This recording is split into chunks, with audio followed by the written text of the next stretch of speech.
നമസ്കാരം. ജ്യോതിഷങ്ങളിലെ കാണാപ്പുറങ്ങൾ തേടിയുള്ള ലേഡീസ് അവറിലെ പ്രണവ സെഗ്മെന്റിലേക്ക് ഏവർക്കും സ്വാഗതം.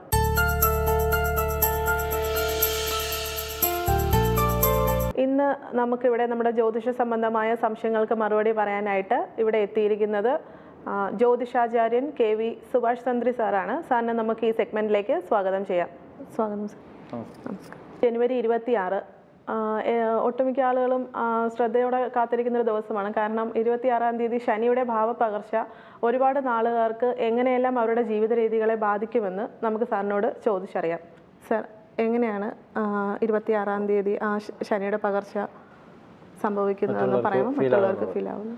അതായത് ജനുവരി 26 എന്ന് പറയുമ്പോൾ മകരം 13-ാം തീയതി 31 നാഴികയ്ക്ക് 31 നാഴിക എന്ന് പറയുമ്പോൾ ഏകദേശം അസ്തമയത്തോടു കൂടിയാണ് സംഭവിക്കുന്നത്.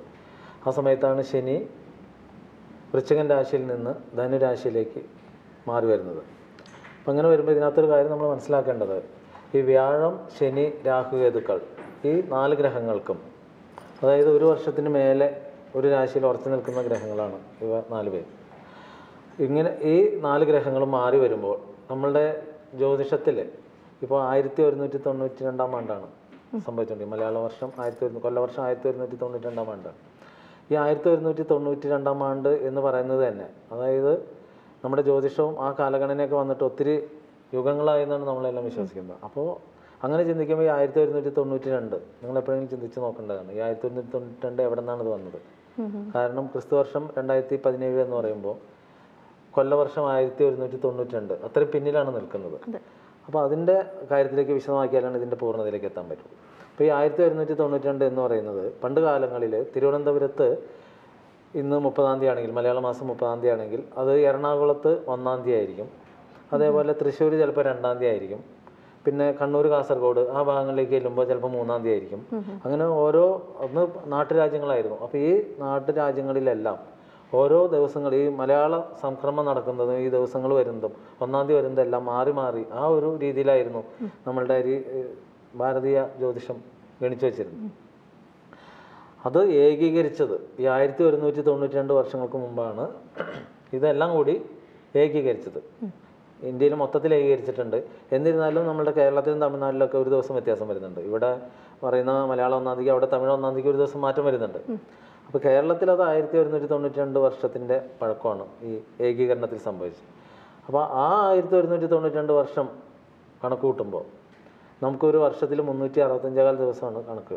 ആ 365 ജ്യോതിഷം എപ്പോഴും ഗണിക്കുന്നത് 365 ദിവസം വെച്ചിട്ടാണ്. ഈ കാല് വിട്ട് കളഞ്ഞിട്ടാണ്, അതായത് 6 മണിക്കൂർ വിട്ട് കളഞ്ഞിട്ടാണ് നമ്മൾ ജ്യോതിഷം ഗണിക്കുന്നത്. അങ്ങനെ കണക്ക് കൂട്ടുമ്പോൾ 365 കഴിഞ്ഞിട്ട് ബാക്കി വരുന്ന കാലിനെ ഈ 1192 കൊണ്ട് ഗുണിച്ച് കഴിഞ്ഞാൽ ഏകദേശം ഒരു 10.5 മാസം നമുക്ക് അഡീഷണലായിട്ട് വരുന്നുണ്ട്. അപ്പോൾ ശരിക്കും ആചാര്യന്മാരിത് ഗണിക്കുമ്പോൾ ഈ 10.5 മാസം കൂടി കയറ്റി പിടിച്ചാൽ മാത്രമേ ശരിക്കുള്ള മാറ്റം, പകർച്ച സംഭവിക്കുകയുള്ളൂ. അതായത് ഇപ്പം മാറുന്ന ശനിയുടെ കറക്റ്റുള്ള മാറ്റം വരണമെങ്കിൽ ഇവിടെ നിന്ന് ഇനിയും 10.5 മാസം കൂടി കഴിഞ്ഞാൽ മാത്രമേ പൂർണ്ണതയിലുള്ള ഒരു മാറ്റം കിട്ടുള്ളൂ, രാശി മാറ്റത്തിലേക്ക് സാധ്യമാകുകയുള്ളൂ.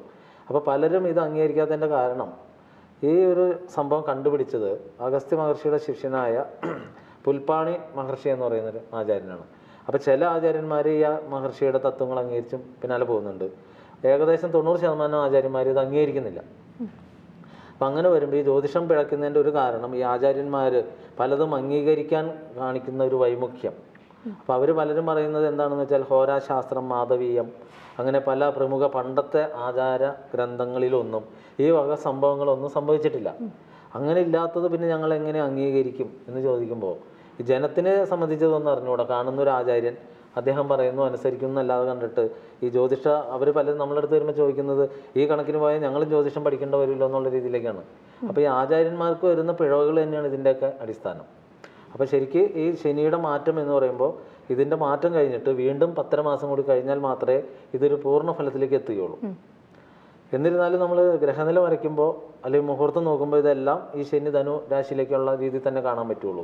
ഈ പ്രശ്നം ചിന്തിക്കുമ്പോഴോ അല്ലെങ്കിൽ ശനിയുടെ നിൽപ്പ് അങ്ങനെയൊക്കെ നോക്കുമ്പോൾ മാത്രമേ ഇത് സാധ്യമാവുകയുള്ളൂ. അപ്പം ഇതിൻ്റെ അകത്ത് തന്നെ പിന്നെ പലർക്കും പറ്റുന്ന ഒരു അബദ്ധങ്ങൾ, ഈ ശനി 4, 7, 10 കാണ്ഡങ്ങളിൽ നിൽക്കുമ്പോൾ അതാണ് കാണ്ഡം എന്ന് പറയുന്നത്, അതാണ് കണ്ടകശനി എന്ന് പറയുന്നത്. 4, 7, 10 കേന്ദ്രങ്ങളിൽ നിൽക്കുമ്പോൾ കണ്ടകശനി സംഭവിക്കുന്നു. ജന്മം 2, 12 നിൽക്കുമ്പോൾ 7ര ശനി സംഭവിക്കുന്നു. ജന്മം 2, 12 എന്ന് വെച്ചാൽ ഇപ്പം അശ്വതി നക്ഷത്രക്കാരിയായ ഒരു കുട്ടിക്ക് അശ്വതി നക്ഷത്രത്തിൽ ശനി, അതായത് മേടൻ രാശിയിൽ നിൽക്കുമ്പോൾ അതാണ് ജന്മം എന്ന് പറയുന്നത്. നമ്മൾ ജനിച്ച നക്ഷത്രം ആ രാശിയിൽ നിൽക്കുന്നതാണ് ജന്മം. അതിൻ്റെ 2 എന്ന് പറയുന്നത് 2ാം ഭാവം, അതായത് ഇടവൻ രാശിയിലേക്ക്. അതിൻ്റെ 12 എന്ന് പറയുന്നത് മീനൻ രാശി, പിന്നിൽ നിൽക്കുന്ന രാശി. അപ്പം അങ്ങനെ ഇതാണ് ശരിക്കും 7ര ശനി, അതായത് 7ര വർഷമാണ് അതിൻ്റെ ഫീൽ ഉണ്ടാകുന്നത്. അതാണ് ജന്മം 2, 12 എന്ന് പറയുന്നത്. അതിനാണ് 7ര ശനി കാലഘട്ടം എന്ന് പറയുന്നത്. അപ്പോൾ ഈ 7ര ശനി കാലഘട്ടവും കണ്ടകശനി കാലഘട്ടവും ഇത് രണ്ടും രണ്ടാണ് ഈ ശനിയുടെ യാത്രയിൽ സംഭവിക്കുന്നതാണ്. അതായത് ഒരു മനുഷ്യ ജീവിതത്തിൽ ശനിയെ ബന്ധമില്ലാതെ ഒരാൾക്കും ജീവിച്ച് മുന്നോട്ട് പോകാൻ പറ്റില്ല. ശനി എന്ന ഗ്രഹത്തിൻ്റെ പ്രതാപത്തോടു കൂടി മാത്രമേ ആർക്കും ജീവിക്കാൻ പറ്റുള്ളൂ. ഏകദേശം നമ്മളുടെ ആയുസിൻ്റെ പകുതിയിൽ കൂടുതൽ ശനി അപകരിച്ചു കൊണ്ടുപോകും. അപ്പോൾ ഈ പറഞ്ഞ 7ര വർഷം ജന്മശനിയും പിന്നെ കണ്ടകശനിയും, അപ്പോൾ ഒരു മനുഷ്യായുസിൽ 60 വയസ്സ് വരെ ജീവിക്കുന്ന ഒരാളാണെങ്കിൽ ഇപ്പോൾ 2 പ്രാവശ്യം 7ര ശനി കിടക്കും, അതേപോലെ 2 പ്രാവശ്യം ഈ കണ്ടകശനിയും കിടക്കും. അപ്പോൾ തന്നെ ഈ പറഞ്ഞ കണക്ക് 30 വർഷം പോയി കിട്ടും. പിന്നെ ആയുസ് കൂടുതലുണ്ടെങ്കിൽ അതനുസരിച്ച് ശനിയുടെ അപഹാരകാലം കൂടി ഉണ്ടാവും. അപ്പോൾ ഇതിൽ പലർക്കും പറ്റുന്നൊരു അബദ്ധം എന്താണെന്ന് വെച്ചാൽ ഈ ശനി എന്ന് പറയുന്നത് തന്നെ ഏറ്റവും മോശമായ ഒരു ഗ്രഹമായിട്ടാണ് കണക്കൂട്ടുന്നത്, ആചാര്യന്മാർ കണക്കൂട്ടുന്നത്. അപ്പോൾ നമ്മളൊക്കെ പറയുന്നത് ശനി ഒരിക്കലും ഒരു മോശക്കാരനല്ല. അതായത് കണ്ടകശനി കാലഘട്ടം, 7ര ശനി കാലഘട്ടമൊക്കെ നിങ്ങളുടെ ജീവിതത്തിലേക്ക് തിരിഞ്ഞു നോക്കിക്കഴിഞ്ഞാൽ ഒരുപാട് ടെൻഷനും കാര്യമൊക്കെ ഉണ്ടാവും. എന്നിരുന്നാലും വീട് വാങ്ങുന്നതിന്, വസ്തു വാങ്ങുന്നതിന്, വാഹനം വാങ്ങുന്നതിന് ഇതെല്ലാം അനുയോജ്യമായ സമയവും അതേപോലെ ശനി കൊടുക്കുന്നുണ്ട്. മനുഷ്യന് ടെൻഷൻ ഉണ്ടാവും എന്നുള്ളത് വേറൊരു കാര്യമാണ്. പക്ഷേ ഈ ഗുണകാര്യങ്ങൾ അവിടെ നടക്കുന്നുണ്ട്. അപ്പോൾ ആ ഗുണം നടക്കുമ്പോൾ തീർച്ചയായിട്ടും ഇത് മോശമെന്നെങ്ങനെ പറയാൻ സാധിക്കും? അപ്പോൾ ഇത് നമ്മളുടെ ഒരു കാഴ്ചപ്പാടിൻ്റെ ഒരു തെറ്റ് തന്നെയാണ്. അപ്പോൾ അതിൽ പറ്റുന്ന എന്താണെന്ന് വെച്ചാൽ പിന്നെ ശനിക്ക് വഴിപാടുകളൊക്കെ പറഞ്ഞു കൊടുക്കുമ്പോൾ പലരും എള്ളുതിരി കത്തിക്കാൻ പറയും. നമ്മളൊക്കെ പല എപ്പിസോഡുകളിലും പറഞ്ഞിട്ടുണ്ട്, എള്ളുതിരി കത്തിക്കുക എന്ന് പറഞ്ഞാൽ നിഷിദ്ധമായൊരു വഴിപാടാണ്. എള്ള് എന്ന് പറഞ്ഞാൽ മരിച്ചവർക്കുള്ള ഒരു കർമ്മത്തിനുള്ള. ഇപ്പോൾ ചിലർ വിളിച്ച് ചോദിക്കാറുണ്ട്, അങ്ങനെയാണെങ്കിൽ എള്ളെണ്ണ എന്തുകൊണ്ട് ഉപയോഗിക്കുന്നു? അപ്പോൾ നമ്മളതിനകത്ത് പറയുന്നുള്ളൂ, എള്ളെണ്ണ എന്ന് പറയുന്നത് എള്ളെണ്ണ കത്തിക്കുമ്പോൾ അതിൻ്റെ ഇരുമ്പിൻ്റെ അംശം അന്തരീക്ഷത്തിലേക്ക് വ്യാപിച്ച് നമ്മുടെ ശരീരത്തിലേക്ക് കിട്ടാൻ വേണ്ടിയിട്ട് തന്നെയാണ്. അത് എള്ളെണ്ണ കത്തിച്ചാൽ മാത്രമേ ഇരുമ്പിൻ്റെ അംശം ശരീരത്തിലേക്ക് വരികയുള്ളൂ. എള്ള് കത്തിച്ചാൽ ഈ ഇരുമ്പിൻ്റെ അംശം വരുന്നില്ല. അപ്പോൾ അങ്ങനെയുള്ളൊരു ഇതുകൂടി ആചാര്യന്മാർ ഉൾക്കൊണ്ടാൽ മാത്രമേ. അപ്പോൾ ചിലർ യുക്തിവാദികളുടെ രീതിയിൽ ആചാര്യന്മാർ സംസാരിക്കുന്നുണ്ട്. കാരണം എള്ളിൽ നിന്നുണ്ടാകുന്ന അടുത്ത ദ്രവ്യമായ എണ്ണയ്ക്ക് എന്താ ഇങ്ങനെ, ഈ എള്ളിനെന്താ കുഴപ്പമെന്നൊക്കെ ചോദിച്ചാൽ, അപ്പോൾ അതിന് ഇപ്പോൾ ഒരു നാളികേരം എടുത്തു കഴിഞ്ഞാൽ ചകിരി വേറെ രൂപം, ചിരട്ട വേറെ രൂപം, അതിൻ്റെ അകത്ത് ഇരിക്കുന്ന പരിപ്പ് വേറെ രൂപം, അതിൻ്റെ അകത്തുള്ള ദ്രാവകം വേറെ രൂപം. അപ്പോൾ ഇതിനൊക്കെ എന്താണ് അതിൻ്റെ കാരണം എന്ന് വെച്ചാൽ വല്ല ഉത്തരം പറയാൻ പറ്റുമോ? അപ്പോൾ അതേപോലെ തന്നെയാണ് ഇതിൽ ആചാര്യന്മാർക്ക് പറ്റുന്ന പിഴവ് തന്നെയാണ്. നമ്മളെപ്പോഴും ആചാര്യന്മാരുടെ പിഴവ് തന്നെ പറയുള്ളൂ, ജനങ്ങളെ ഒരിക്കലും കുറ്റം പറയാൻ പറ്റില്ല. അപ്പോൾ അങ്ങനെ സംഭവിക്കുമ്പോൾ ഇപ്പോൾ ഈ പറഞ്ഞ ശനിയുടെ മാറ്റം, ഈ അശ്വതി, ഭരണി, കാർത്തിക കാലം 3 ചേർന്ന 2.25 നക്ഷത്രക്കാർക്ക് ശനി 9ലേക്കാണ് മാറുന്നത്. ഇപ്പോൾ ഇത്രയും കാലം 8ൽ നിന്ന ശനി 9ലേക്ക് മാറുന്നു. അപ്പോൾ ഇത് തന്നെ പൂർണ്ണതയിലെത്തണമെങ്കിൽ 10 മാസം കൂടി പിന്നിലേക്ക് ചിന്തിക്കേണ്ട ഒരു ആവശ്യം കൂടി ഉണ്ട്. അപ്പോൾ എന്നിരുന്നാലും 9ലേക്ക് മാറുമ്പോൾ ഈ ശനി 8ൽ നിന്നാണ്, ഇത്രയും കാലം 8ലാണ് നിന്നത്. അപ്പോൾ പലരും കരുതിയിരുന്നത് 8ൽ നിന്ന ശനി വളരെ ദോഷ സ്ഥാനത്താണ് നിന്നിരുന്നത്. പല ആചാര്യന്മാരും പല ജ്യോതിഷ ഗ്രന്ഥങ്ങളിലെല്ലാം എഴുതുന്നുണ്ട്, അഷ്ടമ ശനി എന്ന് പറഞ്ഞാൽ കഷ്ടപ്പെടുത്തിയിട്ട് ആകെ കൊന്നുകളയുന്ന ഒരു കാലഘട്ടമാണ്, അത്രയും ദുരിതമാണ്, എല്ലാവരും കെയർ ചെയ്യുക എന്ന് പറയുന്നത്. അപ്പോൾ നമ്മളുടെ ആചാര്യം ഞങ്ങളെയൊക്കെ പഠിപ്പിച്ചിരിക്കുന്നത് 3, 6, 8, 11 ഭാവങ്ങളിലാണ് ശനി ഗുണവാൻ. 3, 6, 8, 11. അപ്പോൾ ഇത് തന്നെ 8 എന്നുള്ളത് പലരും വിട്ട് കളഞ്ഞിട്ട് 3, 6, 11 മാത്രമാക്കി. 8 അവിടെ കൊടുക്കുന്നില്ല. 8 ഏറ്റവും കൂടുതൽ കഷ്ടപ്പെടുത്താന്ന് പറയുന്നത്. ഈ കഷ്ടപ്പെടുത്തലായിരുന്നു അല്ലേന്ന് അറിയണമെന്നുണ്ടെങ്കിൽ ശനി മാറി വന്നിട്ട് പിന്നീട് 9ൽ നിൽക്കുമ്പോൾ 8 കിട്ടിയ ഗുണം കിട്ടാണ്ട് വരുമ്പോഴേ മനസ്സിലാവുള്ളൂ മറ്റേതായിരുന്നു നല്ലതെന്ന്. അപ്പോൾ എൻ്റെ അടുത്തൊക്കെയാണ് വരുന്നതെങ്കിൽ തീർച്ചയായിട്ടും ശനി 8ൽ നിൽക്കുന്നത് ഗുണപരമായിട്ട് തന്നെ നമ്മൾ എടുക്കുകയുള്ളൂ. അപ്പോൾ 8ൽ ശനി ഇഷ്ടം പോലെ എന്ന് പറയാം, ഇഷ്ടം പോലെ തരുമെന്നാണ് അർത്ഥം. അതേപോലെ 3ൽ ശനിയും സഹായസ്ഥാനത്തായിരിക്കും. 6ൽ ശനിയും മറ്റുള്ള ഗ്രഹങ്ങൾക്ക് ശത്രുസ്ഥാനമാണെങ്കിലും നമുക്ക് സഹായസ്ഥാനമായിരിക്കും 6ൽ ശനി. അതേപോലെ 8ൽ ഇഷ്ടം പോലെ നമുക്ക് ലഭ്യമാക്കി തരും.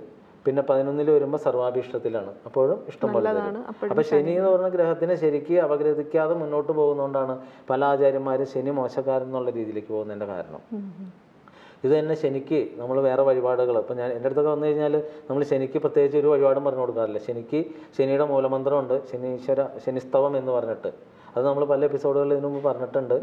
ഓം നമോ ഭഗവതേ ഓം നീലാഞ്ജന ഗിരി പ്രാപ്തോ രവിപുത്ര മഹാബല ഛായ മാർത്താണ്ഡ സംഭൂത ത്വം നമാമി ശനൈശ്വര. ഈ മന്ത്രം സന്ധ്യയ്ക്ക് ശേഷം 3 പ്രാവശ്യം എവിടെയാണ് നിൽക്കുന്നത് ആ സ്ഥലത്ത് വെച്ച് തന്നെ, അതായത് വിളക്കിൻ്റെ മുമ്പിൽ വേണമെന്നൊന്നും ഒരു നിർബന്ധമില്ല, അവിടെ വെച്ച് ജപിച്ചു കഴിഞ്ഞാൽ തീർച്ചയായിട്ടും ഈ ശനി നമുക്ക് പ്രീതിയിലേക്ക് വരിക ചെയ്യുന്നത്. അതായത് കണ്ടക ശനി ആയാലും 7ര ശനി ആയാലും ശനിദശാകാലമാണെങ്കിലും ശനിയെ പ്രീതിപ്പെടുത്തുന്നതിന് വേണ്ടിയിട്ട് ശനീശ്വരൻ കോവിലുകളിൽ പോവാം. അല്ലാതെ കണ്ടിട്ട് വേറെ ഒരു ദേവന്റെ പിന്നാലെയും പോയിട്ട് ശനിയുടെ ദോഷം കുറച്ച് തരണമെന്ന് പ്രാർത്ഥിക്കേണ്ട ഒരു ആവശ്യമില്ല. കാരണം ശനിയുടെ ദേവൻ ശനി തന്നെയാണ്. അപ്പോൾ ശനിയോട് നമ്മൾ അപേക്ഷിക്കുകയാണ്. അതായത് മന്ത്രം ചൊല്ലി 3 പ്രാവശ്യം വിളിച്ചു കഴിഞ്ഞാൽ ഭഗവാൻ നമ്മളിലേക്ക് പ്രീതിയിൽ വരും. വേറെ ഒരാളുടെയും, അതായത് മറ്റ് ഉള്ളൊരു മധ്യവർത്തിയുടെ സഹായം ആവശ്യമില്ലാതെ ഏറ്റവും കൂടുതൽ പ്രീതിയിൽ വരുന്ന ഒരു ഗ്രഹമാണ് ശനി. അപ്പോൾ അതുപോലും അറിയാതെയാണ് പലരും ശനിക്ക് വേണ്ട ഗണപതി പിടിച്ചോളും, പിന്നെ ഹനുമാൻ സ്വാമി പിടിക്കും, പിന്നെ ശിവൻ പിടിക്കും, പിന്നെ അയ്യപ്പൻ പിടിക്കും, ശാസ്താവ് പിടിക്കും. ഇതൊക്കെ ആചാര്യന്മാർക്ക് പറ്റുന്നതിൻ്റെ കാരണം എന്ന് വെച്ചാൽ ശനിയുടെ പ്രമാണം തന്നെ, ശനിക്ക് പ്രമാണങ്ങളുണ്ട്. ഈ പ്രമാണം പറയുന്നത് തന്നെ മന്ദേജ ഭൂതനാഥാനാം സഹസ്രാധനുധാരൻ മാടൻ മാവൻ ഉടയോൻ കാലഭൂതവും ഇങ്ങനെ. അതായത് ശനിയെ എന്ന ഗ്രഹത്തെ കൊണ്ട് ചിന്തിക്കുന്ന ബാധാനിരൂപണത്തിലെ ഗ്രഹങ്ങളെയാണ് ഇത് പറയുന്നത്. അപ്പം അതുപോലും ഉൾക്കൊള്ളാതെ കണ്ടിട്ടാണ് പല ആചാര്യന്മാരും ഈ പറഞ്ഞ ബാധാനിരൂപണം ആ ഒരു രീതിയിലേക്ക് വരുമ്പോൾ അത് വെച്ചിട്ടാണ് പിന്നെ മറ്റേ ശനിനെ കൊണ്ടാണ് അയ്യപ്പനെയും, അതായത് നമ്മൾ ചിന്തിക്കുന്ന അയ്യപ്പനെ ചിന്തിക്കുന്നത്, കുട്ടിച്ചാത്തനെ ചിന്തിക്കുന്നത്, ഇതെല്ലാം ശനിയെ കൊണ്ട് തന്നെയാണ്. പക്ഷെ അത് പറഞ്ഞിട്ട് ശനിയുടെ അതിദേവൻ ശനി തന്നെയാണ്, വേറൊരു അതിദേവൻ ശനിക്കില്ല. ഇത് നമ്മൾ പല എപ്പിസോഡിൽ ഇതിനു മുമ്പ് പറഞ്ഞിട്ടുണ്ട്. അപ്പോൾ അങ്ങനെ വരുമ്പോൾ പല ജ്യോത്സ്യന്മാർ വിളിച്ചിട്ട് പറയും, താങ്കൾ ജ്യോതിഷമൊന്നും അല്ല പറയുന്നത്, വെറുതെ എന്തൊക്കെയോ ജനങ്ങളെ ചിറ്റിക്കാൻ വേണ്ടിയിട്ട് തല തിരിച്ച് പറയാം. അപ്പോൾ നമ്മൾ പറയുന്നത് നിങ്ങൾ കണ്ടെത്തിയതിൻ്റെയും നിങ്ങൾ പഠിക്കാത്തതിൻ്റെയും, അതായത് മനനം ചെയ്യുന്നവനാണ് മനുഷ്യൻ. മനനം ചെയ്യുക എന്ന് പറഞ്ഞാൽ കണ്ടുപിടിക്കുക എന്നാണ് അർത്ഥം. അപ്പോൾ ശാസ്ത്രം ഒരുപാട് വേഗത്തിൽ വളർന്നുകൊണ്ടിരിക്കുന്നുണ്ട്, എല്ലാം പുതിയ പുതിയ കണ്ടുപിടുത്തങ്ങളിലേക്ക് വരുന്നുണ്ട്. പക്ഷേ ഈ ശാസ്ത്രം മാത്രം നിന്നോട് നിൽക്കുകയാണ്. അതായത് പണ്ട് എന്താണോ കൊടുത്തത് അത് വെച്ചിട്ട് മാത്രം ഞങ്ങളത് വെച്ച് മാത്രമേ നോക്കുകയുള്ളൂ. അല്ലാതെ കണ്ടിട്ട് അടുത്തൊരു കണ്ടുപിടുത്തത്തിലേക്ക് പോകാൻ ഞങ്ങൾക്ക് സമയമില്ല. കാരണം ഇപ്പോൾ ഏതാണ്ട് ഈ കാലഘട്ടത്തിലൊക്കെ ജ്യോതിഷത്തിന് ഒരുപാട് പ്രസക്തിയൊക്കെ കയറി വന്നുകൊണ്ടിരിക്കുകയാണ്, എല്ലാവർക്കും തിരക്കാണ്. അപ്പം അങ്ങനെ വരുന്ന സമയത്ത് എല്ലാവരും തിരക്കിൽ വരുമ്പോൾ വരുന്ന ഒരാളെ 5 മിനിറ്റ് കൊണ്ട് പറഞ്ഞുവിടാനുള്ള ഒരു തത്രപ്പാടിലാണ് ആചാര്യനിരിക്കുന്നത്. പിന്നെ അതിൻ്റെ ഇടയ്ക്ക് അദ്ദേഹത്തിന് വന്നിരിക്കുന്ന ആളുകളുടെ പ്രശ്നങ്ങളിലേക്ക് ചിന്തിച്ച് വരാനോ ഒന്നിനും സമയം ഉണ്ടാവില്ല. വരുന്ന ആൾക്ക് എന്തെങ്കിലും വരുന്നതിന് മുമ്പ് തന്നെ 2 പുഷ്പാഞ്ജലി എന്ന് പറഞ്ഞാൽ എഴുതി കൊടുത്താൽ വന്നിരിക്കുന്നവർക്കൊരു സന്തോഷമായി, ആചാര്യന് സന്തോഷമായി. കാരണം വന്നിരിക്കുന്നവർ 3 രൂപയുടെ പുഷ്പാഞ്ജലി എഴുതി കിട്ടുമെന്ന് ചോദിച്ചിട്ടാണ് വരുന്നത്.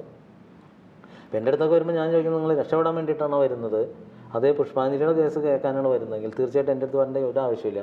പ്രോഗ്രാം സ്ഥിരം കാണാം, അതിനകത്ത് എല്ലാ വഴിപാടും പറയുന്നുണ്ട്. അതിന് വേണ്ടിയിട്ട് പോലും നമുക്കൊരു ചെറിയ കൺസൾട്ടേഷൻ ഫീസ് തന്ന് നിങ്ങളുടെ ദിവസം കളഞ്ഞ് ഒരിക്കലും എൻ്റെ അടുത്ത് വരേണ്ട കാര്യമില്ല. കാരണം ഈ പ്രോഗ്രാം ഡെയിലി കാണുന്ന ഒരാൾക്ക് തീർച്ചയായിട്ടും ഏത് ദശാകാലമാണോ ഇതെല്ലാം നമുക്ക് തന്നെ ചിന്തിച്ചെടുക്കാവുന്ന രീതിയിൽ നമ്മൾ പറഞ്ഞു കൊടുക്കുന്നുണ്ട്. അപ്പോൾ ആ ദശാകാലം എല്ലാം കണ്ടിട്ട് അതിന് നമുക്ക് തന്നെ വഴിപാടും പറയുന്നുണ്ട്. ഈ വഴിപാടങ്ങ് ചെയ്തു പോയാൽ മതി.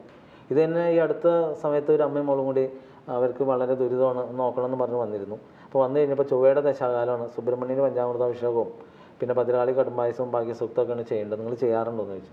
ഉടനെ ഇവർ പറഞ്ഞു ഞങ്ങളതൊന്നും ചെയ്യാറില്ല. അതെന്താ, ഞങ്ങളുടെ കയ്യിൽ പൈസ ഇല്ലാന്ന്. അപ്പോൾ ഞാൻ ചോദിച്ചു 100 രൂപ പോലും എടുക്കാൻ നിങ്ങളുടെ കയ്യിലില്ലാതെ പിന്നെ നിങ്ങൾ ഏത് ക്ഷേത്രത്തിൽ പോയിട്ട് എന്ത് വഴിപാട് ചെയ്യാൻ ഉദ്ദേശിക്കുന്നത്? നിങ്ങൾ വെറുതെ ഒരു പുഷ്പാഞ്ജലി ചെയ്യാനാണ് ഈ ദേവൻ്റെ അടുത്ത് വെറുതെ പോയി പ്രാർത്ഥിച്ചാൽ എനിക്കൊരു ഗതിയില്ല, എൻ്റെ കയ്യിലൊന്നും തരാനില്ല, എനിക്കൊന്നും തരാൻ വേണ്ട. ആ രീതിയിൽ വരുന്ന ഒത്തിരി ആളുകളുണ്ട്. അതേ സമയത്ത് രക്ഷപ്പെടണം എന്ന് പറഞ്ഞു വരുന്ന ആളുകളുണ്ട്. നമുക്ക് എന്താണ് ഇതിനൊരു ജീവിക്കാൻ ഇനിയുള്ള കാലത്ത്, അതായത് നമ്മൾ പറയുന്നത് എല്ലാവരും ചിന്തിക്കേണ്ട ഒരു കാര്യം, നമ്മളുടെ ജീവിതം ഓരോരുത്തരും അങ്ങനെ കരുതിയാൽ മതി. നമ്മളുടെ ജീവിതം നമുക്കാണെന്നൊരു തോന്നലുണ്ടെങ്കിൽ തീർച്ചയായിട്ടും ഓരോരുത്തരും രക്ഷപ്പെടാനുള്ളൊരു തത്രപ്പാടുണ്ടാവും. കാരണം പലരും വരുന്നത് പിന്നെ ഈ കഴിഞ്ഞ ദിവസങ്ങളിലൊക്കെ കൺസൾട്ടേഷന് ഒരു 68 വയസ്സായ ആൾ വന്നിരുന്നു. 68 വയസ്സായി, ആൾക്കാണ് ആരോഗ്യം വളരെ കുറവ്, കാലിലാണെങ്കിൽ മന്ത് പോലെ അങ്ങനെ. അത് ശരിക്കും പറഞ്ഞാൽ ഈ സർപ്പത്തിൻ്റെ ഉപദ്രവദോഷമാണ്. അപ്പം ഞാൻ ചോദിച്ചു ഇതൊക്കെ താങ്കൾക്ക് ഒരു കുറച്ച് കാലം മുമ്പ് ഒരു 10-15 വർഷം മുമ്പൊക്കെ ഒന്ന് നോക്കായിരുന്നില്ലേ, ഏതെങ്കിലും നല്ലൊരു ആസ്ട്രോളജറെ കണ്ടിരുന്നെങ്കിൽ തീർച്ചയായിട്ടും അതിനുള്ള പ്രതിവിധി കിട്ടുമായിരുന്നു, എന്തുകൊണ്ട് ചെയ്തില്ല എന്ന് ചോദിച്ചു. അപ്പോൾ ആൾ പറഞ്ഞു എനിക്ക് അറിയില്ലായിരുന്നു പറഞ്ഞു. അപ്പോൾ ഈ അറിവില്ലായ്മ എന്ന് പറയുന്ന ഇത് പറഞ്ഞാൽ ശരിക്കും അറിവില്ലായ്മ എന്ന് നമുക്ക് പറയാൻ പറ്റില്ല. എൻ്റെ അഭിപ്രായത്തിൽ അഹങ്കാരം എന്ന് പറയാൻ പറ്റുള്ളൂ. കാരണം അറിവില്ല എന്ന് പറയുന്നത്, ഇപ്പോൾ നമ്മളൊരു വണ്ടി ഓടിച്ചിട്ട് പോകുന്ന സമയത്ത് പോലീസ് പിടിച്ചിട്ട് ലൈസൻസ് എവിടെയെന്ന് ചോദിച്ച് ലൈസൻസ് ഇല്ല, അതെന്താ ലൈസൻസ് എടുക്കാൻ എനിക്ക് അറിയില്ലായിരുന്നു പറഞ്ഞാൽ എന്തായിരിക്കും പറയാം, ആ വണ്ടിയോടെ വെച്ചിട്ട് പൊയ്ക്കോളാൻ പറയും അല്ലേ. അപ്പോൾ ഇത് അറിവില്ല എന്ന് ഒരിക്കലും പറയാൻ പറ്റില്ല. ഇത് അറിവില്ലായ്മയല്ല, നമുക്കിടെ മനുഷ്യൻ്റെ ഒരു അഹങ്കാരമാണ്, നമുക്കൊന്നിനും സമയമില്ല. അപ്പം അതുകൊണ്ട് ഇതൊന്നും അന്വേഷിക്കാൻ നേരമില്ല എന്നുള്ള രീതിയിലേക്കാണ് കാര്യങ്ങൾ പോയിക്കൊണ്ടിരിക്കുന്നത്. ശനിയെക്കുറിച്ചുള്ള തുടർ പരിഹാരങ്ങളും എന്തൊക്കെ പോംവഴികളാണ് ഉള്ളതെന്ന് നമുക്ക് സാറിനോട് വരും എപ്പിസോഡുകളിൽ ചോദിച്ച് മനസ്സിലാക്കാം. ഈ എപ്പിസോഡ് ഇവിടെ ഇന്ന് അവസാനിക്കുകയാണ്. നമസ്കാരം.